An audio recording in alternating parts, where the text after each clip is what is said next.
When the ancient gates to another world are opened, demons flood Earth. An everyday cop must battle an army of darkness to protect his family and prevent total catastrophe.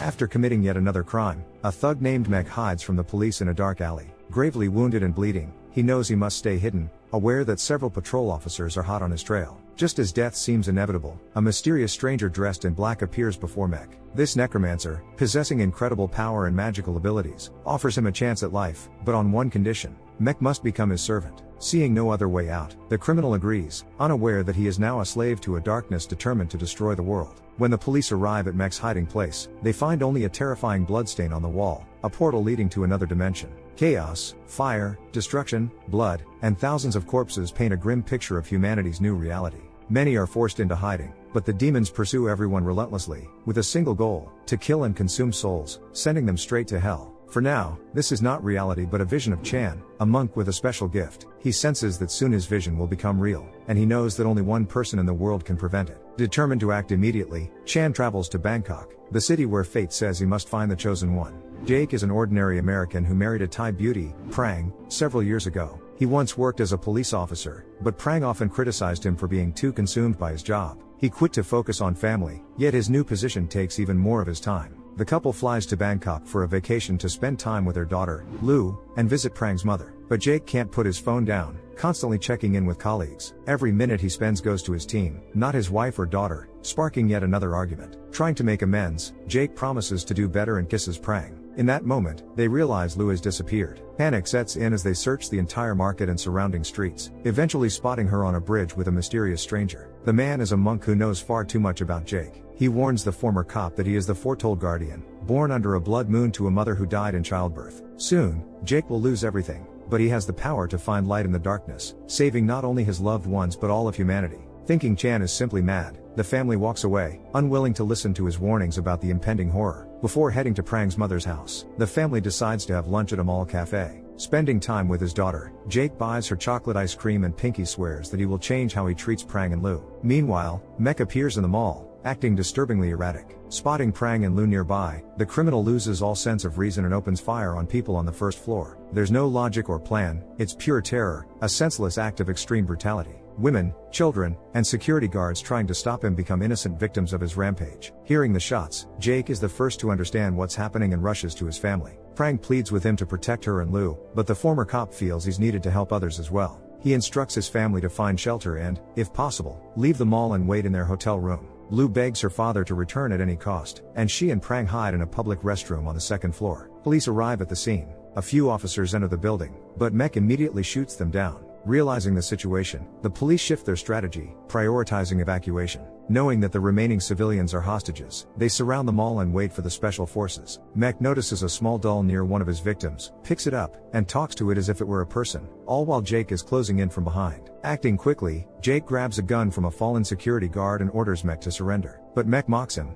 unafraid of being shot. The terrorist fires at Jake, then kills an innocent girl hiding nearby. Negotiations prove useless, so Jake fires multiple times, mortally wounding Mech. At that moment, another officer enters the building to arrest him. Before dying, Mech declares that he wasn't there by chance and had been waiting for the Guardian. Suddenly, he doesn't die. Instead, he glows from within like a living bomb, and a horrific explosion follows. Immediately, a strange fire spreads across Bangkok, as if something, or someone, has broken free. Some time later, Jake and the officer regain consciousness, disoriented and unsure of what exactly happened. They remember the explosion but cannot account for Mech's body or the victims. The mall looks altered, darker and emptier than before, but the men are united by one goal: survival. Old bloodstains on the floor deepen the mystery, but they spot a survivor, offering hope for an explanation. Jake proceeds cautiously, while the officer approaches a store clerk holding a large knife. As he nears her, the possessed woman viciously kills him. She then turns on Jake. He fires multiple times, but the entity cannot be killed with ordinary bullets. Using anything he can, Jake manages to stun her and tries to escape. Moments later, she rises again, relentlessly pursuing him. Jake hides in a clothing store, but the entity climbs the ceiling to move faster and track him more efficiently. Every attempt to hide fails, and the possessed woman strikes at Jake once more. Barely fending off the attack, Jake rushes to the restroom on the second floor, where Prang and Lou were supposed to be hiding. The room is completely empty, but Jake clings to the hope that they manage to escape and are safe. When the knife-wielding clerk attacks him again, the former cop uses a rope to immobilize her, tying her to a wooden beam. A little later, he notices the same woman again, but this time, she doesn't attack. Spotting a bloody hole in the wall, she steps into it as if it were a portal, disappearing from sight. Jake leaves the mall, assuming his wife and daughter are waiting at the hotel. As he moves through the bus parking lot, strange noises make him duck for cover, trying to avoid another monstrous encounter. Unfortunately, the entity finds him anyway, a 100-meter-tall skeleton made of bones, metal, blood, and fire. The giant destroys everything in its path, relentlessly pursuing Jake, forcing him to hide and flee once more. At one point, Jake realizes he's cornered and likely doomed. The skeleton is only a few meters away, ready to kill him, when suddenly, an unknown figure opens a door and offers him refuge. Inside the cell, Jake discovers that the figure is the virtuous monk, Chan. Seeing that Jake has too many questions about the chaos, Chan decides to explain everything. They are now in the Borderlands, a special space between life and death, resembling purgatory. Here dwell those who have died but cannot pass on until they let go of the past or right their wrongs. The 100-meter skeleton is an executioner, hunting such people and dragging their souls to hell. Chan reveals that Jake has become part of a ritual opening the gates of hell. By killing Mech, the Guardian unknowingly committed a horrific act, and only he now has the power to prevent the apocalypse. What exists so far is just a small breach, but if it isn't sealed, the gates will fully open and darkness will consume the earth. Behind it all is a powerful magician and necromancer, Chan's father, who, having stolen forbidden scrolls long ago, gained limitless power. Losing his human form, he intended to inhabit Chan, but the boy's mother protected him and killed her husband. This granted Chan the gift of foresight and the ability to exist in multiple parallel worlds, since only the dead may dwell in the Borderlands. From Chan's story, the fact that shocks Jake most is that he is dead. He wants to find his family, but Chan insists he fulfill the destiny laid before him. Jake agrees, ready to close the gates of hell, as long as the monk helps him locate his wife and daughter. On the way to confront the necromancer, Jake hears a girl screaming, trapped on a rooftop surrounded by monsters. Chan urges him not to waste time on a lost cause, but Jake cannot ignore it. He races to her rescue, using a metal pipe to stun several terrifying creatures. Face to face with the girl, Jake realizes she is the last victim of Mech's rampage. She's trapped between worlds, unable to forgive herself for the sin she committed, cheating on her boyfriend with his best friend. Jake promises to protect her, but before he can act, the giant appears and brutally kills her, sending her soul to hell. After the explosion at the mall, Prang realizes that she and her daughter need to get out of the building as quickly as possible. Finding a seemingly safe exit, they hope for police assistance, only to be confronted with a horrifying sight: people possessed by demons. Merciless and violent, they kill everyone around them,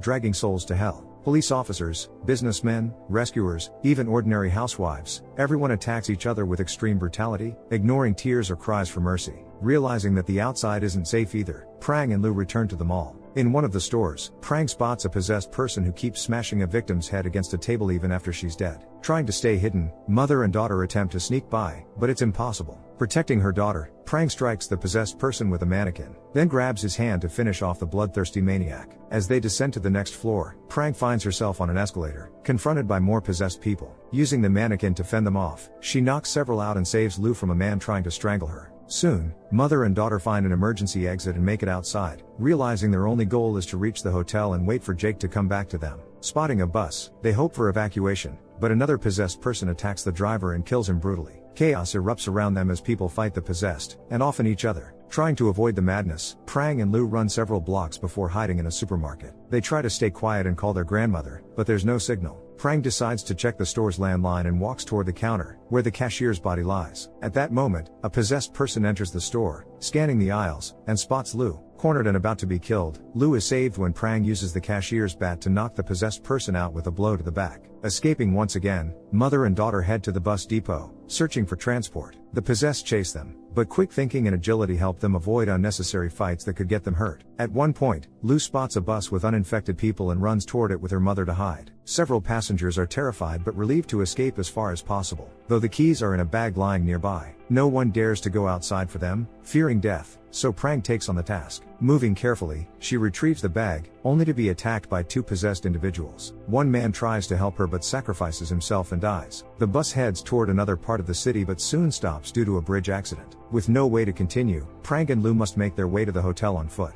Inside the building, they once again face several possessed people. Protecting Lu, Prang uses a luggage cart to push the monsters back, keeping them at a distance. When they finally return to their hotel room, they look out the window and see that the apocalypse has begun in full. The city is engulfed in chaos, blood, and fire. After everything that happened, Jake is overwhelmed with despair. He realizes he's dead and can't return to the living world. His family has lost him, and that can't be undone, causing him to lose faith in himself and his sacred mission. Chan insists that death isn't the end, and now Jake must do everything he can to find Meg. Time is critical because Mike exists in the real world and poses a direct threat to his family. The best way to stop the necromancer's assistant is to return to the living world, but for that, they need a portal. On the way, Chan and Jake encounter hundreds of monsters, including winged demons. The monk fights them effortlessly to protect the traveler, ultimately restoring Jake to life. It seems the horrors are over, until Jake looks in a mirror and sees a completely different person staring back. He can't return to his original body, so Chan transfers him into the soul of a deceased local police officer. But the worst part isn't that. Mech has possessed Jake's body to gain his family's trust. At the hotel, Mech sneaks into Prang and Lu's room, with them unaware that the man before them is only a shell carrying a foreign soul.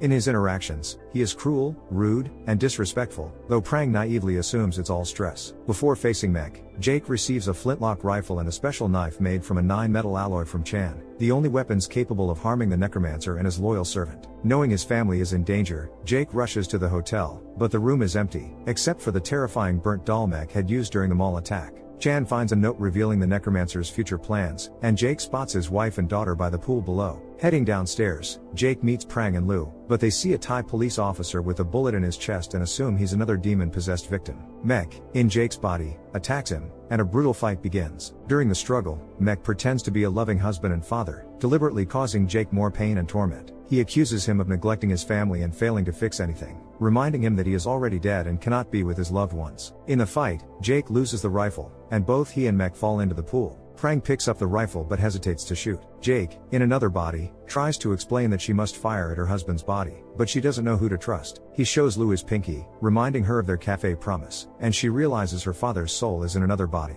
Still, Prang makes a fatal mistake, trusting her eyes over her heart, and kills the real Jake. Immediately, Mech reveals his true form, forcing Prang and Lu to follow him into a blood-filled tear in the wall, leading to another world. Jake regains consciousness in Chan's cell in the Borderlands. Knowing the necromancer's goals and location, they set out for an ancient castle where the gates of hell could be opened permanently. Jake, now in a stronger body, storms the building, where the necromancer plans to sacrifice his daughter to complete a dark ritual with their shared blood. Courageously and a little recklessly, Jake kills the necromancer's minions blocking his path. As Jake takes out almost everyone, Mech attacks again, intending to send Jake's soul to hell. Meanwhile, Prang reclaims the rifle and shoots the necromancer in the hand to stop him from killing her daughter. Mech proves resilient and wounds Jake, but Prang, finally recognizing her husband, hands him the rifle so he can kill Mech. Once the necromancer's servant is in the Borderlands, a 100-foot flaming skeleton devours him, dragging him to hell. The necromancer tries to stop his son. Chan explains he cannot use violence but is willing to do anything to stop his mad father. At that moment, Jake strikes the enemy in the back. Before dying, the necromancer reveals that only one way exists to seal the gates of hell. The guardian must pass through them and sacrifice himself. Jake understands he will die and may never return to his family. Taking a few precious minutes with Lu and Prang, he promises to find a way back to the living world. With a pinky promise, Jake descends into hell and seals the gates, turning to ash. The world returns to normal, and Prang and Lu reunite with their grandmother, believing the nightmare is over. However, sometime later, a mysterious woman arrives at the sealed gates. Her goal is the same as the necromancer's, to reopen them, which means the battle between good and evil is far from over. If demons are merely reflections of human fear and pain, then who's the true monster? The one who comes from another world, or the one who calls them forth through their own thirst for power and destruction?